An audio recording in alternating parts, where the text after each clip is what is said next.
Christopherson here again with another first listen review, or in this case, more like a second or third listen review, because I'm talking about, or should I say, babbling about the new Van Halen For Unlawful Carnal Knowledge Expanded Edition. And in this expanded edition, we get it's 2 CDs. You get the album remastered, but it's the 2023 remaster, which is from the box set, which came out in 2023. And I actually talked about that one, and I did a review on that one already. But this one has a bunch of extra stuff on it this time. Obviously, it's the expanded edition.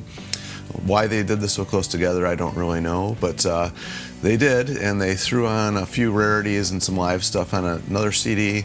And then you get a Blu-ray with a bunch of videos, that same concert, the extra stuff, and a couple LPs, 2 LP thing in here.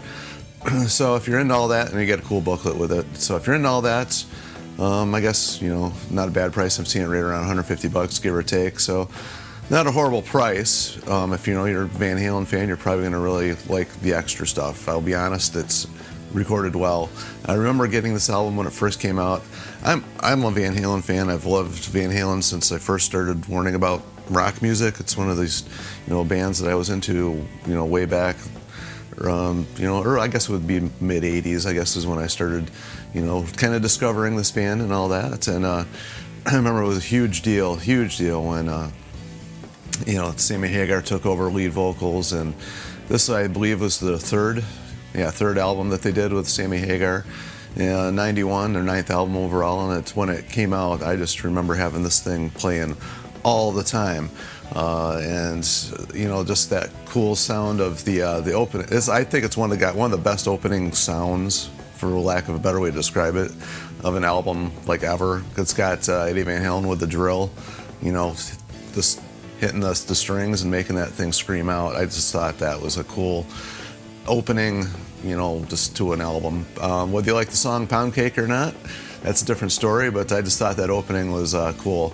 The band I was in at the time, we covered Right Now, and that's when I really learned to appreciate Michael Anthony's bass playing, because that song's got a little bit of a funky groove to it, and that's when I kind of realized a lot of the earlier stuff does too. I didn't actually play a whole lot of Van Halen in any of the bands I was in, because really nobody could play Eddie Van Halen very well, so everybody kind of steered away from that, or the bands that didn't do it very well. So I just hadn't really ever played much Van Halen, but we had a keyboard player in the band I was in at that point in time who really wanted to do Right Now, because Eddie Van Halen's an amazing keyboardist as well. So I remember learning that song and doing that. And the album itself overall, I actually talked about this one already, but just a little quick overview. I did listen to it again, actually, which I wasn't planning on doing. Usually I go right to the rarities and live stuff, which I actually did. But then I went back and I listened to the album again.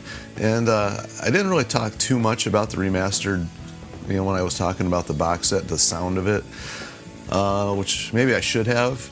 And then listening to it again, I would actually have to say that I don't usually think the remastered stuff for most bands is an improvement.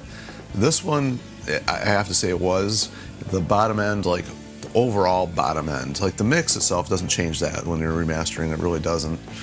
Sometimes they'll boost some things here and there, or pull some things out, and it may seem like the mix has changed, but it really doesn't change the mix at all. People get that mixed up a lot. And but the overall low end of the whole sound of everything was a lot fuller and bigger, and I was like, okay, I guess, listening to it again, I kind of appreciate the remastered version of this one. So I guess it's glad that I went back and checked that one out, and I hope they can do that with a couple of these other earlier ones with Sammy, because there's a couple that really need it. But anyway, so going on to the rarities, there really isn't much extra. They give you a couple versions of Right Now, the organ version and the guitar version, which it's cool, but I don't know how many different versions of Right Now I need. The organ thing was cool. It was in there. I heard it. I did notice that the bass was really pumped in that both of those versions, but really in the organ version they cranked up the bass guitar in that one, so you can really hear it well on that one. So if you want to hear what I was talking about earlier, go check out that version of the song. They seem to crank it in that mix for some reason. But probably because it was going to go out to radio, and usually that's what they do. They crank up the bass when they send out these single versions. So that's probably why. And then there's the instrumental version of "The Dream Is Over," which was cool. I don't really know why that's on here, honestly, but it was nice to hear it. But the thing I was really interested in was the live stuff, which none of this I have, so I don't know if it's out there in a bootleg or not, but if not, I have it now. So that live concert, the sound quality of this is amazing, and the performance, I thought they did great. Sammy, just say what you will about him, the dude can sing. I mean, they were like really on top of their game in this. Eddie was playing great. I think Eddie always played great, but man, I think like when Sammy joined, I don't know, it kind of seemed like it rejuvenated him, and he really just Eddie started putting on a great show. And you know, the band's solid. I mean, they just don't screw up. So it was kind of cool to hear the apolitical blues there and thrown in too. I don't know if I've ever heard that on anything before, you know, live versions of stuff. And you know, Sammy's version, I do this in quotes, version of Panama. You'll have to listen to it to see what I'm talking about there, but he didn't really like singing the David Lee Roth stuff, so you'll hear what he did there. But and of course they throw in one of his songs, "There's Only One Way to Rock," but I'm sure this wasn't the whole show because there's not enough songs on here for that to be the whole show. So maybe someday we'll get to hear the whole thing. That would be kind of cool. But you know, overall, I would say, you know, if you're a Van Halen fan, you're going to enjoy this. You're going to want this in your collection. Sound quality's great.